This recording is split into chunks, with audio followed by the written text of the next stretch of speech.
Mister மண்புழு நேயர்களுக்கு அன்பார்ந்த வணக்கம். இன்னைக்கு நம்ம எங்க இருக்கோம்னா பொம்முடி சைடு தான் இருக்கோம்.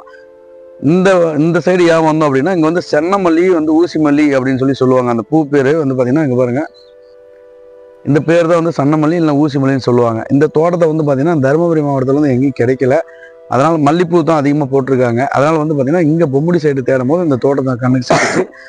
இப்போ நம்ம என்ன பண்ணணும்னா அக்கா கிட்டே கேட்கலாம். அக்கா, இப்போ வந்து பாத்தீங்கன்னா இது வந்து நீங்க மாம்பழம் பண்ணிட்டு இருக்கீங்க இல்லைங்களா?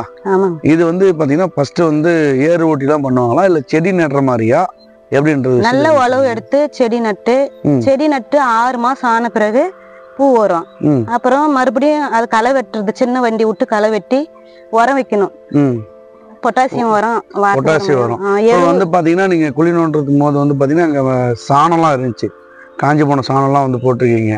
இது வந்து பாத்தீங்கன்னா செடி நடும்போதே வந்து நீங்க தூவி விட்டுருவீங்களா இல்ல எப்படி? செடி நடும்போதே தூவி விட்டு தான் நடுவோம். தூவி விட்டு தான் நடுவீங்க. இப்போ வந்து ரேட்ல எப்படிக்காது? ரேட்டு பூ சீசன் டைம்ல கொஞ்சம் கம்மியா போகும், சீசன் இல்லாத போது கொஞ்சம் ரேட் ஒரு நாளைக்கு ஒவ்வொரு மாதிரி போகும். இப்போ அவங்களே டைரக்டா வந்து எடுத்துக்கிறாங்களா மார்க்கெட்டுக்காரங்க இல்ல நீங்க என்ன போய் கொடுப்பீங்களாக்கா? அவங்களே வந்து எடுத்துக்கிறாங்க. அவங்களே வந்து எடுத்துப்பாங்க. இப்போ இதுக்கும் இப்போ வந்து இப்போ ஊசி மல்லிக்கும் மற்ற பூவுக்கும் என்ன வித்தியாசம் இருக்கும்? வாசனையா பொறுத்த வரைக்கும் இல்லை வந்து தலையில் நீங்க கட்டி வைப்பீங்க இல்லையா, அந்த மாதிரி டைம்ல சொல்றேன். இப்போ குண்டு மல்லி எல்லாம் சீக்கிரம் வாடிடும், இது கொஞ்சம் நல்லா இருக்கும். அப்படிங்களா? சரிக்கா. இப்போ இந்த செடி வச்சு எத்தனை மாசம் வரைக்கும்? அது வந்து 6 மாசம்னு சொன்னீங்க இல்லைங்களா? அறுக்கிறது வந்து 6 மாசம், அதாவது செடியில வந்து பூ முளைக்கிறது வந்து பாத்தீங்கன்னா 6 மாசம் ஆகும்னு சொன்னீங்க. இது வந்து எத்தனை வருஷம் வரைக்கும் இருக்கும் இந்த பயிர்? எப்போதும் இருக்கு. நம்ம கட் பண்ணி விட்டு நம்ம நீண்ட காலமே வந்து பராமரிச்சுக்கலாம். இது வந்து கட் பண்ணி விட்டா அது பாட்டுக்கு வளரும். அக்கா, இப்போ வந்து பாத்தீங்கன்னா இதோட ஆயுள் காலம் வந்து என்னக்கா? இல்லை ஒரு சிலர் வந்து பாத்தீங்கன்னா அந்த செடி வந்து வெட்டி விடுவாங்க நீங்க சொன்ன மாதிரி.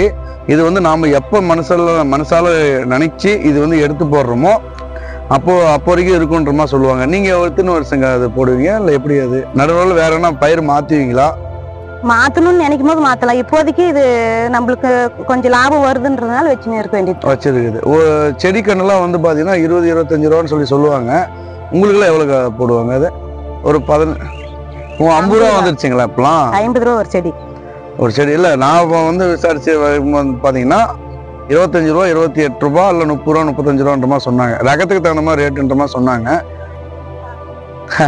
கண்டிப்பா ஒரு அக்கா வந்து பாத்தீங்கன்னா தோட்டத்துக்கார அக்கா அங்க இருக்காங்க. அவங்க வந்து கரெக்டா வந்து 50 ரூபாங்க, ஏங்க 25, 20, 30ன்னு சொல்றீங்கன்னு சொல்றாங்க. நம்மளுக்கு கிடைச்சா கண்டிப்பா அக்காளுக்கு வாங்கிட்டு வந்து கொடுக்கலாம். சரிக்கா. இது வந்து பூவில் வந்து பாத்தீங்கன்னா இது எத்தனை நாள் வரைக்கும் வாடாதுன்னு சொன்னீங்க? மல்லிப்பூ காலையில் வச்சா உடனே வாடிடும். இது சாயந்தரம் வரைக்குமே வாடாது. சாயந்தரம் வரைக்கும் வாடாது. இது ஃப்ரிட்ஜில் எடுத்துன்னு வச்சாலும் ஒரு வாரம் தாங்கும். ஒரு வாரம் தாங்கும். சரிக்கா. இவ்வளவு நேரத்துல வந்து சொன்னீங்க. ஒரு 5 நிமிஷம் நம்ம பேசியிருப்போம். உங்க வேலையை நாங்கள் டிஸ்டர்ப் பண்ண விரும்பல. சரிங்களா? மறக்காம பார்க்குற நேயர்கள் உங்களோட தோட்டத்தை இதே மாதிரி வீடியோ எடுத்து பண்ணணும் அப்படின்னா கண்டிப்பா வந்து பண்ணுங்க. ஏன்னா ஃப்ரீயாக தான் நம்ம பண்ணிட்டு இருக்கிறோம்.